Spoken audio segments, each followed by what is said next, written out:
Olá, caros irmãos em Cristo, sejam todos muito bem-vindos à nossa Casa de Bezerra, virtualmente aqui em nosso canal no YouTube.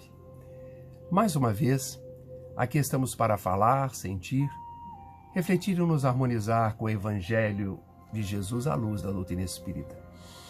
Que os amorosos amigos espirituais continuem nos fortalecendo nesses momentos de grandes desafios. Vamos, neste momento, nos permitir uma pausa para reflexão e harmonização de nossas mentes e corações, sempre voltados para a luz que nos direciona ao bem. Hoje eu quero falar com vocês sobre a ressurreição da filha de um chefe, que está em Mateus capítulo 9, versículos 18 a 26. E vamos lembrar e ler os relatos de Mateus. Enquanto Jesus lhes falava sobre essas coisas, veio um chefe e prostou-se diante dele, dizendo: Minha filha acaba de morrer, mas vem, impõe-lhe a mão e ela viverá. Levantando-se, Jesus o seguia juntamente com seus discípulos.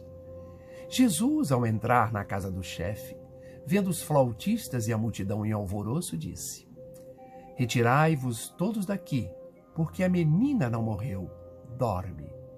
E caçoavam dele. Mas, assim que a multidão foi removida para fora, ele entrou, tomou-a pela mão e ela se levantou.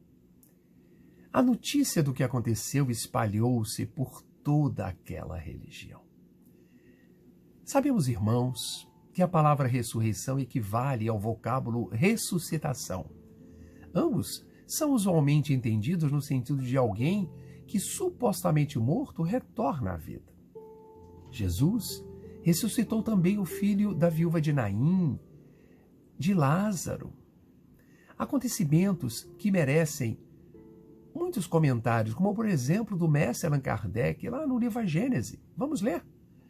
O fato de voltar à vida corpórea o indivíduo que se achasse realmente morto seria totalmente contrário às leis da natureza e, portanto, milagroso. Ora, não é preciso que se recorra a essa ordem de fatos para que se tenha explicação das ressurreições realizadas pelo Cristo. Se mesmo na atualidade as aparências às vezes enganam os profissionais, quão mais frequentes não havia de ser os acidentes daquela natureza, num país onde não se tomava nenhuma precaução contra eles e onde o sepultamento era imediato. Muito provavelmente, apenas houve uma chamada síncope ou letargia. O próprio Jesus declara positivamente com relação à filha de Jairo. Esta menina, disse ele, não está morta, mas apenas adormecida. E considerando o poder fluídico que Jesus possuía, nada há de espantoso em que esse fluido vivificante, dirigido por uma vontade poderosa, haja reanimado os sentidos em torpor, que haja mesmo feito voltar o espírito ao corpo preste a abandoná-lo, uma vez que o laço do perispírito ainda não se rompera definitivamente. E para os homens daquela época, que consideravam morto o indivíduo que tão logo deixasse de respirar, havia ressurreição em casos como este, de modo que afirmavam de boa fé. Contudo, o que havia na realidade era cura e não ressurreição, na concepção, digamos assim, legítima do termo. Jairo era um dos oficiais ou chefes da sinagoga, que mesmo sendo judeu, seguindo os ritos do judaísmo e tendo posição de destaque no meio religioso, ele apelou para Jesus no momento de desespero, crendo firmemente que o mestre nazareno o auxiliaria. Jairo apelou para Jesus, depois que este atravessara o mar da Galileia, vindo de Decápolis, e desembarcou perto de Cafarnaum. Sua filha, até então com 12 anos, estava prestes a falecer, e Jairo lhe rogou que fizesse curá-la. A caminho de casa, Jesus curou a mulher com hemorragia. A maioria dos presentes julgava desnecessário perturbar Jesus com isso e zombaram da afirmação de que a menina não estava morta, mas dormia. Mas Jesus foi atender. Quando todos, menos Pedro, Tiago e João, Jairo e sua esposa haviam sido retirados do quarto, Jesus a tomou pela mão e a levantou. Ordenou que a alimentassem e exortou que se fizessem silêncio e respeito. A ressurreição da criança, mesmo se acontecesse atualmente, seria considerado um fato admirável, ainda que exista explicação hoje científica para tal ocorrência. O que hoje é denominado letargia ou estado letárgico foi o que aconteceu com a filha de Jairo.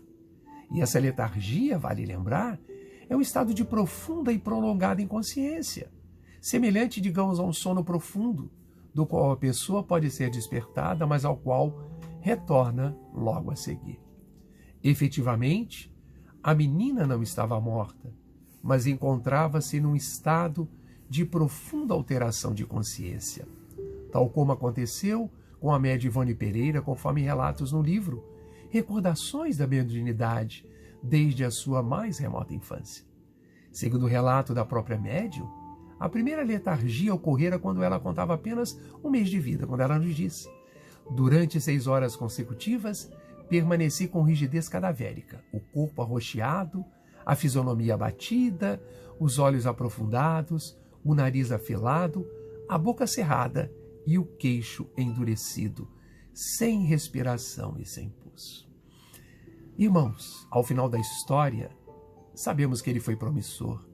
Antes mesmo do sepultamento, com a criança ainda no caixão, a prece sentida da mãe de Ivone, dirigida a Maria de Nazaré, exerceu poder tão efetivo que retirou a filha não só do estado de letargia em que se encontrava, como também dos braços da morte. E tal fenômeno se repetiria em vários outros momentos ao longo do período reencarnatório dessa querida médium. E a benfeitora espiritual Amélia Rodrigues, lá no livro Mensagem do Amor Imortal, destaca 2 pontos muito sensíveis que são úteis à nossa reflexão. No primeiro, este bondoso espírito nos fala sobre as limitações do poder temporal e do prestígio dos famosos Jairos, os chefes espalhados pelo mundo. Muitos deles se sentem capazes de amenizar ou solucionar as provações. O segundo ponto está relacionado a uma voz contraditória, pessimista, daqueles que simplesmente são levianos no julgar. São espíritos que ainda não conseguem perceber o poder do amor. A confiança sempre faz transbordar a taça do sofrimento, nos renovando, nos permitindo caminhar para um portal de glória e de vitória. Jesus e os seus discípulos sempre nos alertam.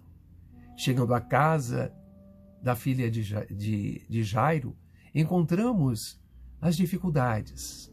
Porém, Jesus percebeu que não havia então dado a ruptura total dos vínculos do corpo e que o espírito ali se encontrava.